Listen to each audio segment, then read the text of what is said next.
Toshakhana case में इमरान खान जा गिरफ्तारी वारंट मुअतल करण वारी दरख़्वास्त रद्द।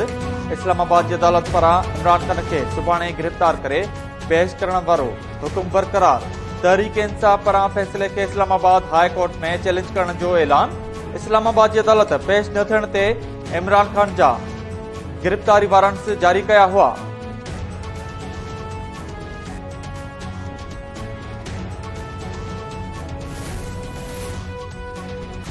इमरान खान के मुकम्मल तौर ते सादिक ऐं अमीन करार न ॾिनो हो। इमरान खे रुगो 3 नुक़्तनि ते सादिक ऐं अमीन करार ॾिनो हो। अॻूणे चीफ जस्टिस रिटायर्ड जस्टिस हाकिम निसार चयो आहे त अदालती फ़ैसिलनि ते अहिड़ा माण्हू तबसरो करे रहिया आहिनि जिन खे कानून जी ज़ेर या ज़बर जी ख़बर नाहे। कुझु फ़ैसिला ग़लति थी सघनि था। जेके फ़ैसिला रियासत जे हक़ में उन्हनि ते अमल थियणु घुर्जे। किताब लिखी रहियो आहियां जंहिंमें सभु कुझु लिखंदुसि। किताब मुंहिंजे मोतबाद शाया थींदो।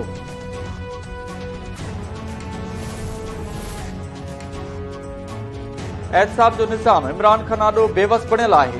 इमरान को ॾोह नाहे कयो त अदालत में पेश थिए। वफ़ाक़ी वज़ीर मरियम औरंगज़ेब चयो आहे त इमरान गिरफ़्तारी खां भॼण लाइ ॿारनि ऐं औरतुनि खे ढाल बणाए रहियो आहे। सूबाई वज़ीर शर्जील मेमून चयो आहे त इक़्तिदार जे बुख सबबि इमरान पंहिंजनि हक़ीक़ी आकाउनि ख़िलाफ़ ज़हरीली मुहिम हलाए रहियो आहे। जेल भरियो तहरीक जो नारो हणंदड़ हाणे जेल खां बचायो मुहिम हलाए रहियो आहे।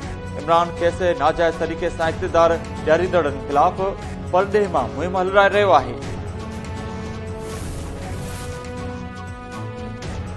इमरान खान 3 केसनि में हिफ़ाज़ती ज़मानत लाइ लाहौर हाई कोर्ट में दाख़िल करायल दरख़्वास्तूं वापसि वठी छॾियूं।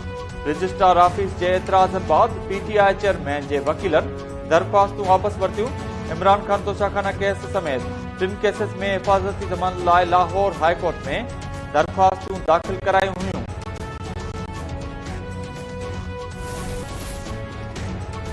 समूरी दुनिया गुरबत ऐं ग़िज़ाई खोट खे मुंहुं ॾेई रही आहे। मौसमियाती तब्दीली बि उसरंदड़ मुल्कनि खे तमामु घणो मुतासिर कयो। दुआ में कॉन्फ्रेंस खे ख़िताब कंदे वज़ीर आज़म शहबाज शरीफ़ चयो त सभिनी खे गॾिजी उसरंदड़ मुल्कनि जे अवाम जी तरक़ी लाइ कमु करणो पवंदो। उसरंदड़ मुल्कनि लाइ कर्ज़नि जा शर्त बि नरम करणु घुर्जनि। तरक़ी याफ़्ता मुल्कनि खे पुठिते पयल मुल्कनि जी मदद लाइ क़दम खणणा पवंदा। जदीद टेक्नोलॉजी खे मज़बूत करण जी ज़रूरत आहे। पाकिस्तान समूरनि फ़ॉर्म्स ते पुठिते पयल मुल्कनि जो आवाज़ उजागर कंदो रहंदो।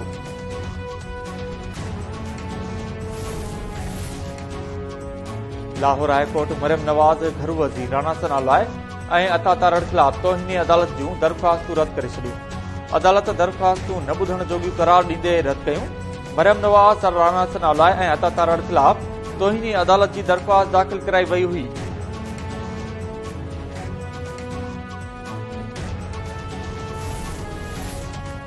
इक़्तिसादी राब्ता कमेटी आदमशुमारी लाइ 12 अरब रुपयनि जी मंज़ूरी ॾेई छॾी। नाणे वारे वफ़ाक़ी वज़ीर इसहाक़ डार जी सदारत हेठि ACC जो इजलास थियो। ज़रियनि मूजिबि इक़्तिसादी राब्ता कमेटी सती आदमशुमारी लाइ वधीक 12 अरब रुपयनि जी मंज़ूरी ॿिए इजलास में ॾींदी।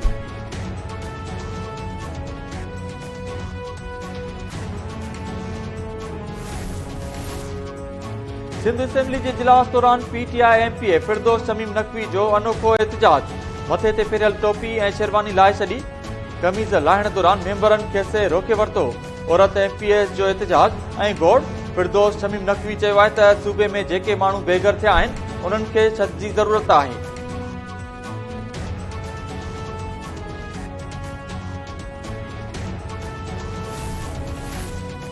रियासत खे अख़्तियार आहे त शादी लाइ उमिरि जो घटि में घटि ताईन करे। रियासत जो अहिड़ो क़दम इस्लामी कानून जो उबतड़ नाहे। सिंध हाई कोर्ट नंढी ॼमार वारे नींगरी आरज़ू फातिमा सां शादी कंदड़ नौजवान अली अज़हर जी Sindh child registered marriage act section 2A ऐं 8 के ख़िलाफ़ दाख़िल दरख़्वास्त रद्द करे छॾी। वकील अली अज़हर दरख़्वास्त में मौक़िफ़ अख़्तियार कयो हो त Sindh child registered marriage act तहत शादी जी उमिरि घटि में घटि 18 साल मुक़ररु करणु इस्लामी कानून जे ख़िलाफ़ आहे।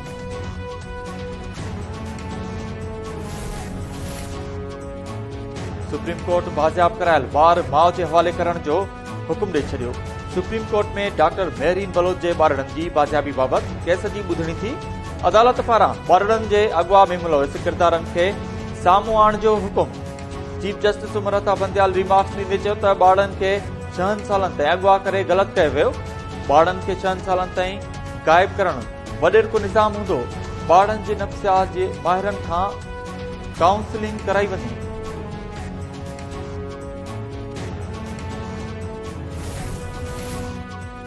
डिजिटल आदमशुमारी ऐं ॿियनि मसइलनि ख़िलाफ़ एसपीपी जो सखर खां कराची लाइ निकतल प्यादल मार्च सेखाट खां मटियारी पहुची वियो। मार्च जी गुलनि सां आजियां कई वई।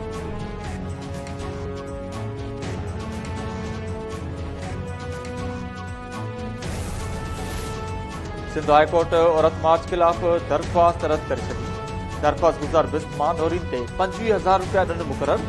ॾंड जी रक़म अदा न करण जी सूरत में नादरा खे सुञाणप कार्ड ब्लॉक करण जी हिदायत। अदालत रिमार्क्स में चयो त दरख़्वास्त गुज़ार सस्ती शहरत हासिल करण लाइ दरख़्वास्त दाख़िल कराई हुई।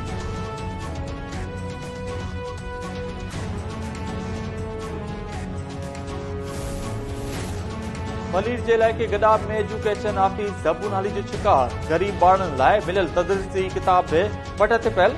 गडाब तालका एजुकेशन ऑफिस जी बिल्डिंग जा चापड़ बिखरी पिया। अमले जो चवणु आहे त बिल्डिंग न हुजण सबबि किताब ज़मीन ते पियल आहिनि। नई तालीम साल में भी किताब गताबाना वेंदा।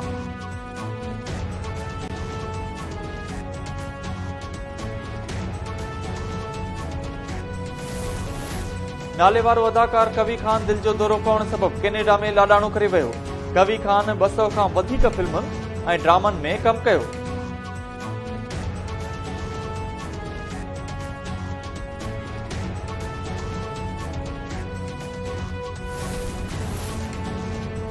भारत जो नाले वारो अदाकार अमिताभ बच्चन हैदराबाद में फिल्म की शूटिंग दौरान किरी पियो। अस्पताल मुंतकिल। अमिताभ बच्चन पंहिंजी सिहत के हवाले से मदान के आगाह कंदे चयो त फिल्म की शूटिंग दौरान जख्मी थियो आहियां। एक पासराठी टुटी पई आहे, जंहिं सबब शूटिंग मुअतल कई आहे।